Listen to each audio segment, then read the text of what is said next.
بسم اللہ الرحمن الرحیم۔ آج آپ کو منہج سلف کے بارے میں بتائیں گے کہ منہج سلف کیا ہے اور اس کی آج امت کو بہت سخت ضرورت ہے کہ لوگ سمجھیں کہ منہج سلف کسے کہتے ہیں۔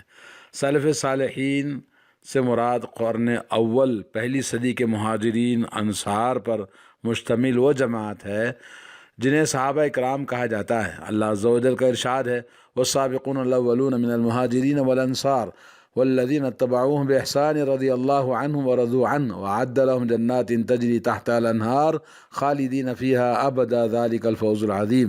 سورہ توبہ آیت نمبر 100۔ اور جو مہاجرین اور انصار سابقین الاولین اوروں پر سبقت لے جانے والے ہیں اور جتنے لوگ اخلاص و اتقان کے ساتھ ان کے پیروکار ہیں، اللہ ان سب سے راضی ہوا اور وہ سب اس سے راضی ہوئے، اور اللہ نے ان کے لیے ایسے باغ مہیا کر رکھے ہیں جن کے نیچے نہریں جاری ہوں گی، جن میں ہمیشہ وہ رہیں گے۔ یہ بڑی کامیابی اللہ نے عطا فرمائی ہے۔ مہاجرین اور انصار جن کو سلف صالحین کی اوسر اول جماعت مانا جاتا ہے، ان کا ذکر قرآن مجید میں کئی مقامات پر ہے۔ سورہ حشر آیت نمبر 8 اور اسی طرح سورہ حشر آیت نمبر 9 میں اللہ تعالیٰ نے ان کو ذکر فرمایا۔ پھر اس کے بعد اللہ نے فرمایا سورہ حشر آیت نمبر 10 میں والذین جاءوا من بعدهم یقولون ربنا اغفر لنا ولاخواننا الذین سبقونا بالایمان ولا تجعل فی قلوبنا غلا للذین آمنوا ربنا انک رؤوف رحیم۔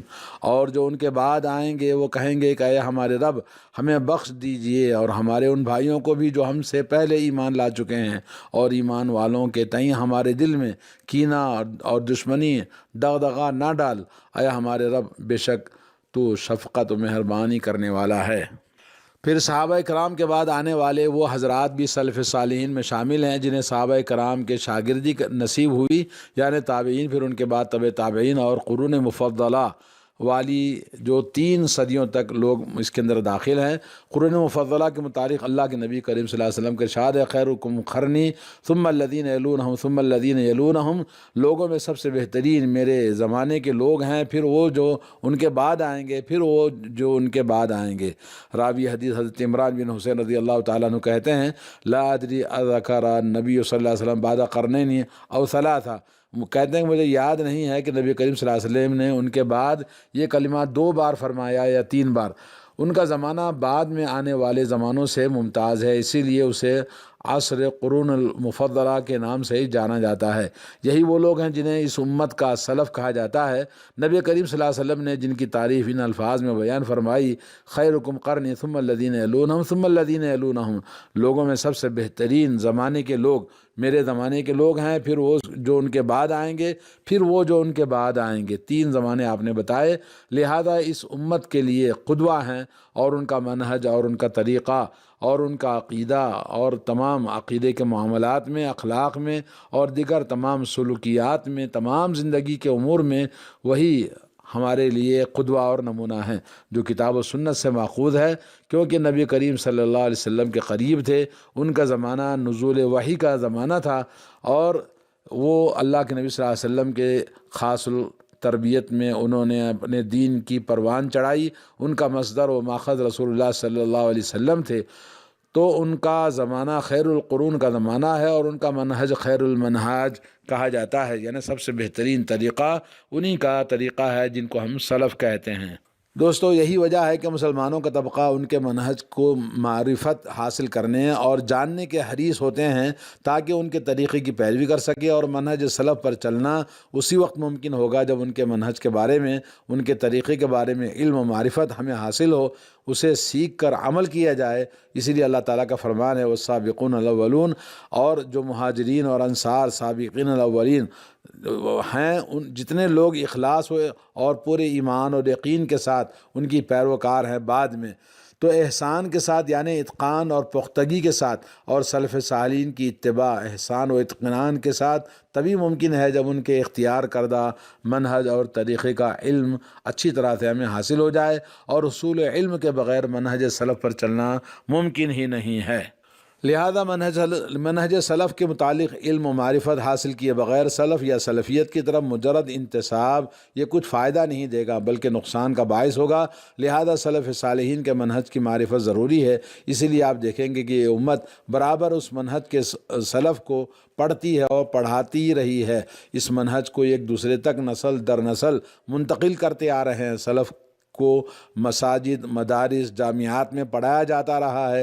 یہی سلف صالحین کا منہج رہا ہے اور ان کے منہج کی معرفت کا یہی طریقہ ہے، اور ہم سلف صالحین کے اسی پاک و صاف منہج کی تعلیم حاصل کرتے ہیں جو کتاب اللہ اور سنت رسول اللہ صلی اللہ علیہ وسلم سے ماخوذ ہے۔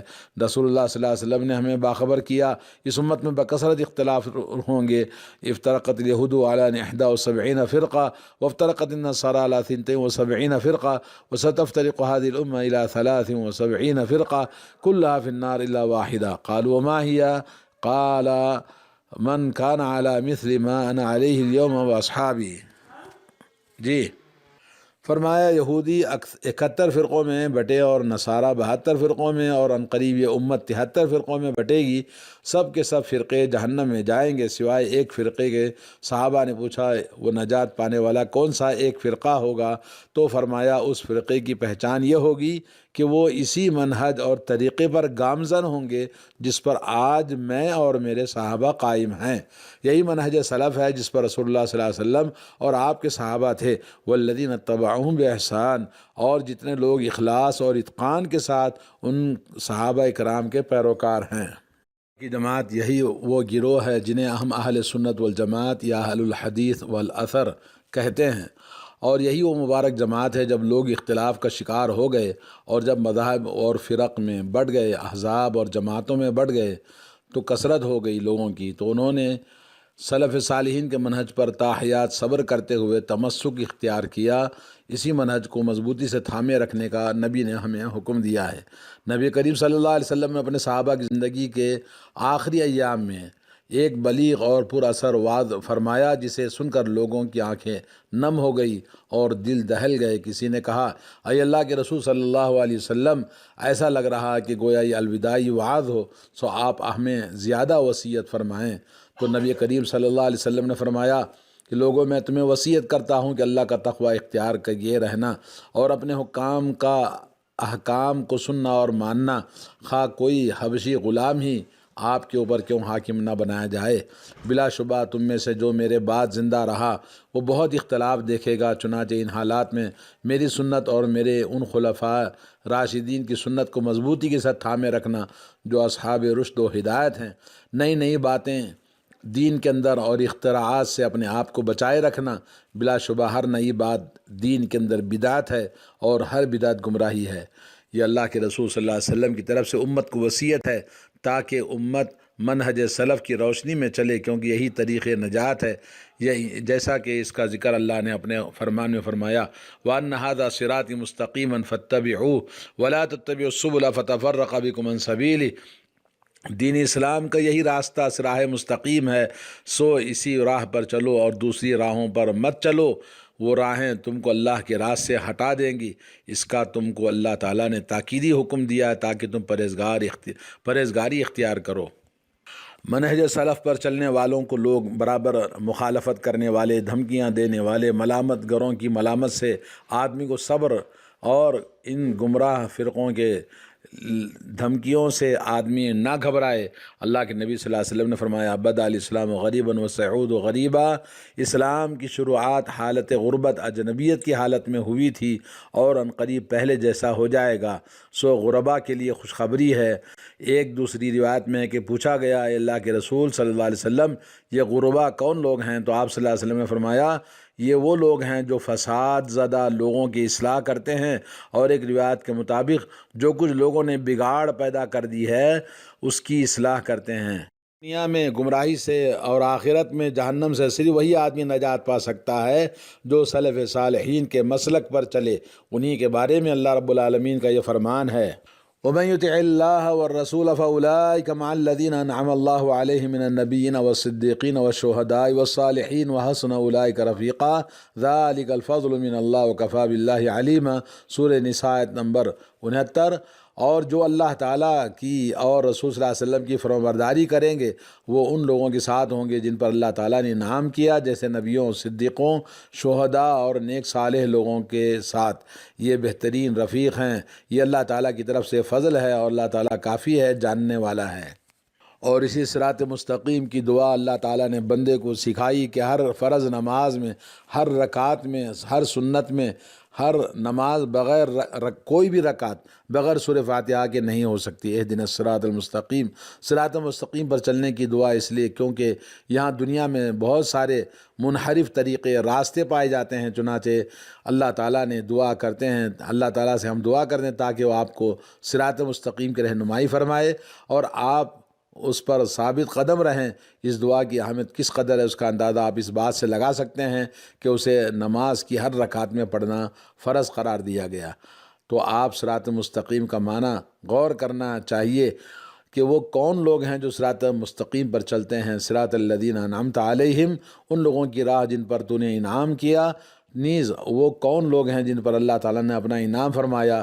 تو اللہ نے جیسے آپ نے اوپر سنا صدیقین، شہداء، صالحین، تو ان کے راستے پر اللہ تعالیٰ ہم کو چلائے اور اسی پر ہم سب کا خاتمہ فرمائے۔ اور نماز میں جن غیر المغضوب علیہم، جن پر اللہ کا غضب نازل ہوا اور وہ یہودی قوم ہے، انہوں نے حق کو تو جانا مگر حق پہچاننا مگر اس پر عمل نہیں کیا۔ چنانچہ اس امت سے بھی جو یہود کے نہج پر چلتے ہیں، یعنی حق کو پہچان کر اس پر عمل نہیں کرتے، اور یہودیوں کے راستے پر ہیں جن پر غضب نازل ہوا کیونکہ انہوں نے حق کی معرفت کے باوجود اس پر عمل کرنا انکار کر دیا۔ تو علم آدمی کو ہوتا ہے لیکن وہ علم کے مطابق عمل نہیں کرتا، جیسا کہ آج ہم اپنے مذہب کے لیے نبی کی سنتوں کا انکار کر دیتے ہیں یا تو تعویل کر دیتے ہیں۔ وَلَضَّالِينَ، یہاں گمراہ لوگوں سے مراد وہ لوگ ہیں جو اللہ کی عبادت جہالت اور گمراہی کی صورت میں کرتے ہیں۔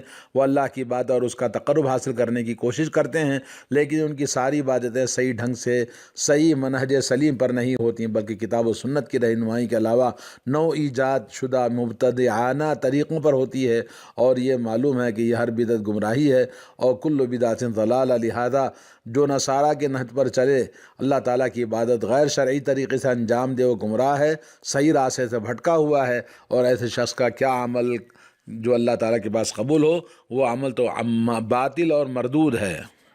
اس قرآن و سنت کے منہج پر چلنے والوں کو لوگ روڑے اٹکائیں گے اور ان کو دھمکیاں دیں گے، ان کو حقیر سمجھا جائے گا، اور ان کے خلاف لوگوں مختلف قسم کے آزمائشیں ان کے پیچھے لگائیں گے۔ اسی لیے احادیث نبویہ میں ہے کہ آخری زمانے میں دین پر قائم رہنے والے کی مثال اس شخص کے مانند ہوگی جو ہاتھ میں آگ کے انگارے کو پکڑے ہوئے ہو، کیونکہ اسے تمسک بالدین کی وجہ سے اذیتیں لاحق ہوں گی، لوگوں کی طرف سے شر لاحق ہوگا، چنانچہ اسے ہاتھ میں آگ کے انگارے کو پکڑنے والے شخص کے مانند صبر کی ضرورت ہوگی۔ صراط مستقیم پر چلنے کے لیے اس راہ میں بچھے ہوئے پھول نہیں ملیں گے، جیسا کہ لوگ کہتے ہیں کہ اس میں کوئی مشقت نہیں، بلکہ اس راہ پر چلتے ہوئے لوگوں کی طرف سے کئی طرح کی اذیتوں کا سامنا کرنا پڑتا ہے جس پر صبر و ثبات کی ضرورت ہے۔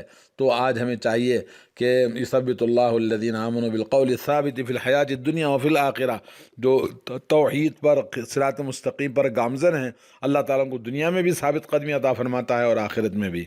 آج سوشل میڈیا کا زمانہ ہے، ہر جگہ لوگ اپنے چیزوں کو اتنا پرزور انداز سے سوشل میڈیا کے ذریعے پروپیگنڈا کرتے ہیں، تو ہمیں چاہیے کہ ہم عقیدہ ہمارا منہج سلف ہر زمان و مکان کے لیے موزوں ہے، اور یہ منہج اللہ کی طرف سے نور ہدایت ہے، لہذا گمراہ لوگوں کی باتیں آپ کو منہج سلف سے بے رغبت نہ کر سکیں۔ امام مالک رحمۃ اللہ علیہ کہتے ہیں لا يصلح آخر هذه الامہ الا بما اصلح اولها، بات کے لوگ اسی منہج پر چل کر کامیاب ہمکنار ہو سکتے ہیں جس منہج پر اس امت کے اولین سلف صالحین چل کر کامیاب ہوئے تھے۔ اس امت کے اولین جس پر چل کر کامیابی حاصل ہوئی وہ کتاب اللہ اور سنت رسول اللہ کی اتباع ہے، چنانچہ اس کے بعد آنے والے بھی تبھی کامیاب ہو سکتے ہیں جب آپ صلی اللہ علیہ وسلم کی امت منہج سلف پر چلنے کے لیے کوشاں رہے۔ تو نبی کریم صلی اللہ علیہ وسلم نے کہا کہ 73 فرقوں میں ایک جنت میں جانے والا اس فرقے کی پہچان یہ کہ وہ اسی منہج اور طریقے پر گامزن ہوں گے جس پر آج میں اور میرے صحابہ قائم ہیں۔ یہی منہج سلف ہے اور یہی سفینہ نجات، سفینۃ النوح ہے، اور یہی طریق نجات ہے، یہی جنت کے لے جانے والا راستہ ہے۔ اس کے علاوہ کامیابی کوئی اور راستہ نہیں۔ اس کے علاوہ سارے راستے گمراہی کے راستے ہیں، جنہوں نے لوگوں نے اپنے اپنے نام سے الگ الگ فرقے جماعت منسوب کر کے بنائے ہوئے ہیں، ان پر نہ چلیں بلکہ اللہ کے نبی صلی اللہ علیہ وسلم کی سنتوں پر عمل کریں۔ اور یہی وجہ ہے کہ نبی کریم صلی اللہ علیہ وسلم نے دعات ضلال، گمراہی کی دعوت دینے والوں سے ڈرایا جو لوگوں کو منہج سلف سے دور کرنا چاہتے ہیں، اور ایسوں کے متعلق امت کو خبردار فرمایا، دعات الی ابواب جہنم من اجابہم الیہا قذفوہ فیہا۔ فرمایا ایسے لوگ جہنم کی طرف دعوت دینے والے ہوں گے، جو ان کی پیروی کرے گا انہیں وہ سیدھے جہنم میں جھونک دیں گے۔ لہذا ایسے دعات گمراہ سے دور رہنا بے حد ضروری ہے اس موجودہ دور میں۔ شیخ صالح الفوزان کہتے ہیں کہ سب مسلمان ہیں، ٹھیک ہے، لیکن مسلمان ہیں تو کس طریقے پر ہیں؟ کیا وہ رسول اللہ صلی اللہ علیہ وسلم اور صحابہ رضوان اللہ علیہم کے طریقے پر چلنے والے مسلمان ہیں؟ اگر ہاں تو وہ سر آنکھوں پر، یا وہ صرف نام کے مسلمان ہیں؟ کہیں ایسا تو نہیں کہ وہ اپنے کو مسلمان باور تو کراتے ہیں جبکہ حقیقت میں وہ فلاں وہ اللہ کے منہج پر چلتے ہیں، دوسروں کے افکار پر چلتے ہیں۔ اگر اپنے آپ کو مسلمان باور کرانے والے کا حال یہی ہے تو یاد رکھیں ایسے لوگ راہ حق سے بھٹکے ہوئے ہیں، گمراہ ہیں، وہ ایسے راستے پر چل رہے ہیں جو انہیں جہنم میں لے جانے والا ہے۔ موجودہ دور میں بڑا نظریاتی اور بڑا ثقافتی جنگ ہے مسلمانوں کے درمیان۔ آج ہمیں بہت ضرورت ہے کہ چشمہ صافی ماخوذ سے علم حاصل کرنا، اور سلف کا جو طریقہ ہے وہی سب سے زیادہ اسلم، سب سے زیادہ محفوظ ہے، سب سے زیادہ علم والا ہے، سب سے زیادہ محکم ہے۔ اللہ تعالی ہم سب کو سلف صالحین کے طریقے پر چلنے کی توفیق عطا فرمائے۔ علامہ ابن رجب کہتے ہیں کہ سلف کا کلام تھوڑا اور مختصر ہوا کرتا تھا، حالانکہ علم بڑا وسیع تھا، جبکہ خلف کے یہاں کلام زیادہ ہے اور حالانکہ علم تھوڑا ہے، یعنی افکار زیادہ ہے اور حقیقت کم ہے۔